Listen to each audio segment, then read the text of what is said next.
Okay.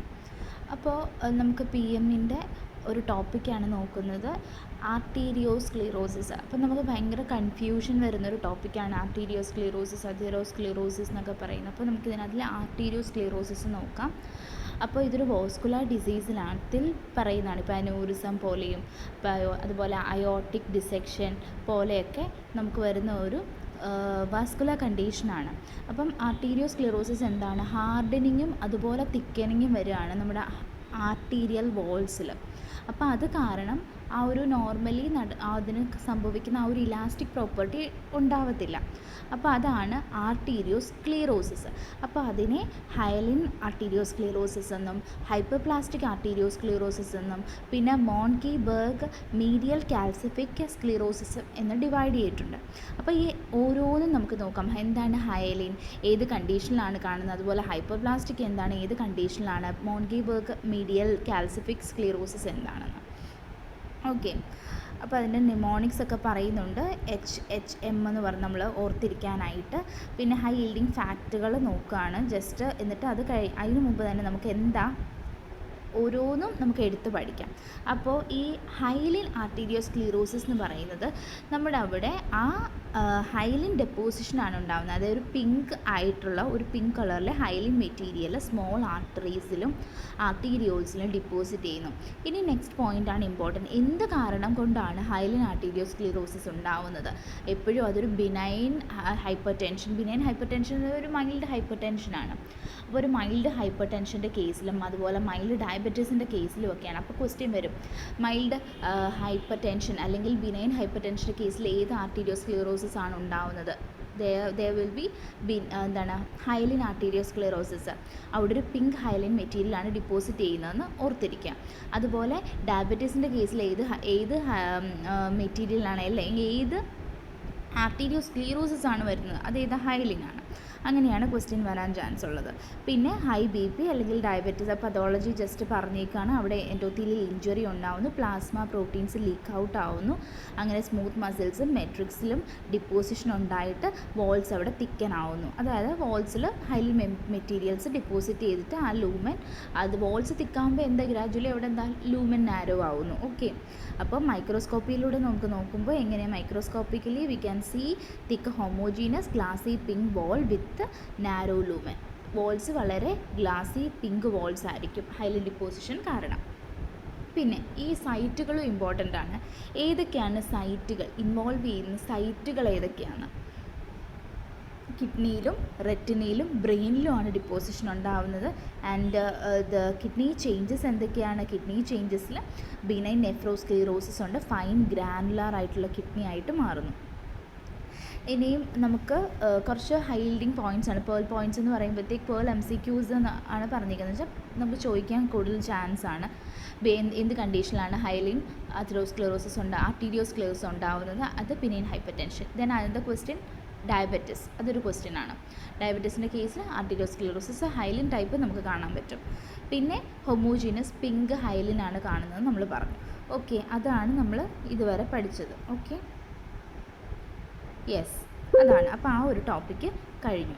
ഇനിയും വരുന്നത് hyper plastic ആയിട്ടുള്ള ആർട്ടീരിയോസ്ക്ലീറോസിസ്. അപ്പോൾ അവിടെ കോൺസെൻട്രിക് ആയിട്ടുള്ള, അതുകൊണ്ടാണ് ഇവിടെ ഹൈപ്പർ പ്ലാസ്റ്റിക്കിൽ നമുക്ക് കുറച്ചിങ്ങനെ ഓർത്തിരിക്കാനായിട്ട് ഒരു ഒനിയൻ സ്കിൻ അപ്പിയറൻസ് എന്ന് പറയുന്നുണ്ട് ഇതിനകത്തിൽ. അതെ, മൈക്രോസ്കോപ്പിയിൽ ഒനിയൻ സ്കിൻ അപ്പിയറൻസ്, അതായത് മൾട്ടിപ്പിൾ ആയിട്ടുള്ള കോൺസെൻട്രിക് ലെയറാണ് ലൂമനിൽ ചുറ്റിനും. ആ ലൂമൻ നാരോ ആകും. അപ്പോൾ അവിടെ നാരോ ആകുന്നതിൻ്റെ കൂട്ടത്തിൽ തന്നെ നമുക്ക് കാണാൻ പറ്റുന്ന ഒരു പെർട്ടിക്കുലർ ആയിട്ടുള്ളൊരു കാര്യം എന്ന് വെച്ച് കഴിഞ്ഞാൽ ഇതിന് ചുറ്റിനും കോൺസെൻട്രിക് ആയിട്ടുള്ള റിങ് നമ്മൾ ഉള്ളി കട്ട് ചെയ്ത് കഴിയുമ്പോൾ റിങ് പോലെ നമുക്ക് തോന്നത്തില്ലേ? അതുപോലെ തന്നെ നമ്മൾ മെറ്റീരിയൽസ് ഇങ്ങനെ ഡിപ്പോസിറ്റ് ചെയ്ത് പോകും. അപ്പോൾ concentric thickening of the arterioles due to the proliferation of the smooth muscle cells. അപ്പോൾ ഇവിടെ ഏത് മസിൽ സെൽസ് ആണ് പോളിഫറേറ്റ് ചെയ്ത് കോൺസെൻട്രിക്കലി ആയിട്ട് നമുക്ക് അപ്പിയർ ചെയ്യുന്നതെന്ന് വെച്ച് കഴിഞ്ഞാൽ സ്മൂത്ത് മസിൽസ് ആണ്. അത് ഓർത്ത് വെക്കുക. പിന്നെ വെരി ഹൈ BP കേസ്, അതായത് മാലിഗ്നൻ, നമ്മൾ പറഞ്ഞു മൈൽഡ് എന്ന് പറയുമ്പോൾ ബിനൈൻ ആണ് അത് കാണുന്നത് ഇതിൻ്റെ കേസിലാണ്, നമ്മുടെ ഹൈലിൻ്റെ കേസിലാണ്. എന്നാൽ very high BP, that means malignant hypertension is the cause for hyperplastic arteriolosclerosis. അപ്പോൾ അത് ഓർത്ത് വെക്കുക. പിന്നെ പെതോളജിയൊക്കെ ജസ്റ്റ് ഓർത്ത് വെക്കുക. ഹൈ ബി പിയിൽ റിപ്പീറ്റഡ് ആയിട്ടുള്ള ഇഞ്ചുറി നമ്മുടെ വെസൽസിൻ്റെ വാൾസിലുണ്ടാവുന്നു. സ്മൂത്ത് മസിൽസ് പോളിഫറേറ്റ് ചെയ്യുന്നു and basement membrane duplicate and there will be concentric thickening and the lumen severely narrowed ആവുന്നു. മറ്റേതിനകത്തിൽ ഹൈലൈൻ ആർട്ടീരിയോസ്ക്ലീറോസിൽ അത്രയും ഒരു ലൂമൻ നാരോ ചെയ്യുന്നില്ല. അതിലും കൂടുതൽ കോൺസെൻട്രിക് റിങ്സും വരുന്നുണ്ട്, നാരോവിങ് നടക്കുന്നുണ്ട്. മാലിഗ്നൻ്റ് ഹൈപ്പർ ടെൻഷൻ കാരണം ഉണ്ടാവുന്ന നമ്മുടെ ഹൈപ്പർപ്ലാസ്റ്റിക് ആർട്ടീരിയോസ്ക്ലീറോസിസിൽ നമ്മൾ ഒനിയൻ സ്കിൻ അപ്പിയറൻസ് പറഞ്ഞു. അതൊരു ഇമ്പോർട്ടൻറ്റ് പോയിൻ്റ്, ജസ്റ്റ് അത് ഓർത്ത് വെക്കുക. പിന്നെ നമ്മൾ പറയുന്നത് ഇത് സൈഡ്സൊക്കെയാണെന്ന് പറയാം. കിഡ്നിയിലും റെറ്റിനയിലും ബ്രെയിനിലും ഉണ്ടാവുന്നു, അതൊക്കെ ഓക്കെയാണ്. ഓക്കെ, പിന്നെ കിഡ്നിയിൽ കാണുന്ന മാലിഗ്നൻ്റ് ആയിട്ടുള്ള നെഫ്രോസ്ക്ലീറോസിസിൽ ഒരു കാണുന്ന, അതായത് മാലിഗ്നൻ്റ് ആയിട്ടുള്ള ഒരു ചേഞ്ച് ആയിട്ട് വരുന്ന കിഡ്നിയിൽ വരുന്നതാണ് ഫ്ലീ ബീറ്റൻ കിഡ്നി. അപ്പോൾ അതും ഈ ഹൈപ്പർപ്ലാസ്റ്റിക് ആർട്ടീരിയോസ്ക്ലീറോസിസ് ആണ്. അപ്പോൾ അതിനകത്തിൽ ഒനിയൻ സ്കിൻ അപ്പിയറൻസ് മാത്രമല്ല ഫ്ലീ ബീറ്റൻ കിഡ്നിയും കൂടെ ഉണ്ടെന്ന് ഓർത്തിരിക്കാം. അപ്പോൾ ഇതൊക്കെയാണ് പേൾ MCQs. എന്തൊക്കെയായിരിക്കും? ഒനിയൻ സ്കിൻ അപ്പിയറൻസ് എവിടെയാണ് കാണുന്നതെന്ന് ചോദിക്കാം. ഹൈപ്പർ പ്ലാസ്റ്റിക്കിലാണ്. മാലിഗ്നൻ്റ് ആയിട്ടുള്ള ഹൈപ്പർ ടെൻഷനിൽ what we can see hyperplastic arteriolosclerosis കാണാൻ പറ്റും. പിന്നെ ഫ്ലീ ബീറ്റൻ കിഡ്നി നമുക്ക് എവിടെയാണ് കാണുന്നതെന്ന് ചോദിച്ചു കഴിഞ്ഞാൽ മാലിഗ്നൻ്റ് നെഫ്രോസ്ക്ലീറോസിസിലാണ്. ഇനി നെക്സ്റ്റ്, ഇത് മൂന്നാമത്തെ ഒരു ടൈപ്പാണ് ആർട്ടീരിയോസ്ക്ലീറോസിസിലെ മോൺകീബർഗ് മീഡിയൽ കാൽസിഫിക് സ്ക്ലീറോസിസ് എന്ന് പറയുന്നത്. അവിടെ അത് ഇമ്പോർട്ടൻ്റ് ആണ്. ഇവിടെ കുറേ കാര്യങ്ങൾ നമുക്ക് ശരിക്കും എല്ലാ ടോപ്പിക്സിനേക്കാളും കുറേ MCQs നമുക്ക് ഇതിനകത്ത് ഇത് പ്രതീക്ഷിക്കാവുന്നതാണ്.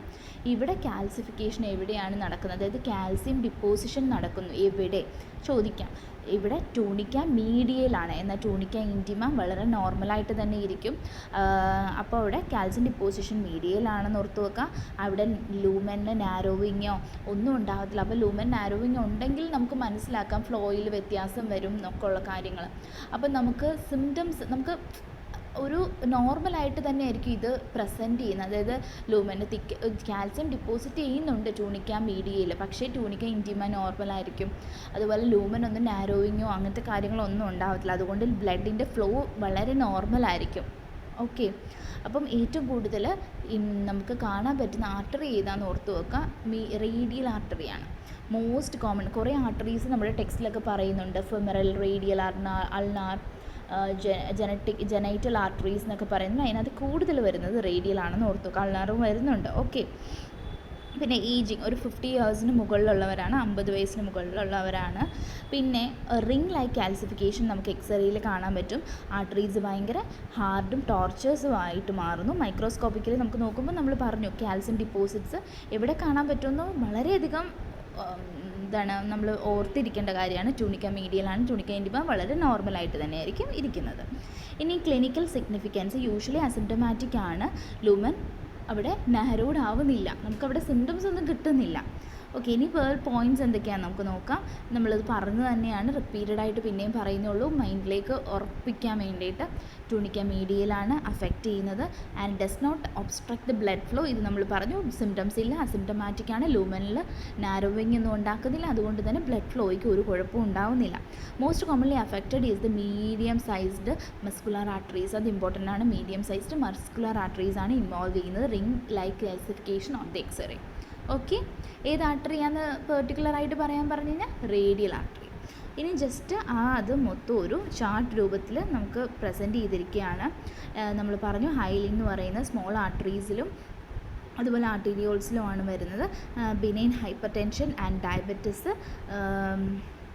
ബിനൈൻ ഹൈപ്പർ ടെൻഷൻ ഡയബറ്റീസിൻ്റെ കേസിൽ ഹൈലിൻ ആർട്ടീരിയോസ്ക്ലീറോസിസ്. പിന്നെ പിങ്ക് ഹൈലിൻ തിക്നെസ്സിൻ്റെ കാര്യം പറഞ്ഞ് ലൂമൻ നാരോ ചെയ്യുന്നുണ്ട്, പക്ഷേ സിവിയർ നാരോയിങ് എവിടെയാണ്? ഹൈപ്പർട്രോഫിക്കിലാണ്. പിന്നെ ബിനൈൻ നെഫ്രോസ്ക്ലീറോസിസ് ആണ് കിഡ്നിയിൽ കാണുന്നത്. എന്നാൽ മാലിഗ്നൻ്റ് ഹൈപ്പർ ടെൻഷനിൽ അവിടെ കിഡ്നിയിൽ നെഫ്രോസ്ക്ലീറോസിസ് വരുമ്പോൾ ഏത് ടൈപ്പാണ്? ഫ്ലീ ബീറ്റൻ കിഡ്നിയാണ് കാണുന്നത്. ഓക്കെ, പിന്നെ സ്പെഷ്യൽ ഫീച്ചേഴ്സ് ജസ്റ്റ് പിങ്ക് കളർന്ന് ഓർത്ത് വെച്ചാൽ മതി. ഹൈലിൻ ഇൻ ജസ്റ്റ് ഹൈപ്പർ പ്ലാസ്റ്റിക്കിൻ്റെ കാര്യം ജസ്റ്റ് പറയാം. Small arteries ആർട്ടീരിയോൾസുമാണ്.